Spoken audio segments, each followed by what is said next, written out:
ના હતો અત્યાર સુધી.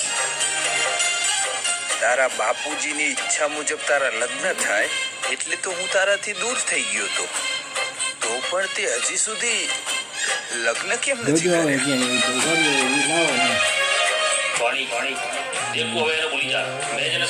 દીધો છે. પણ કેમ? કેમ કે તારી સગાઈ નાનપણમાં નક્કી થઈ ગઈ છે. મારી મૂર્તિ માની હાજરીમાં જ આ સગાઈ નક્કી થઈ છે.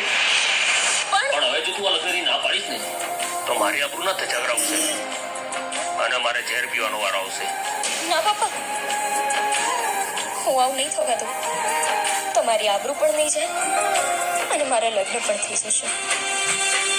પણ ઝેર તમારે નહીં, લગ્ન પછી મારે પીવાનો વારો આવશે પપ્પા.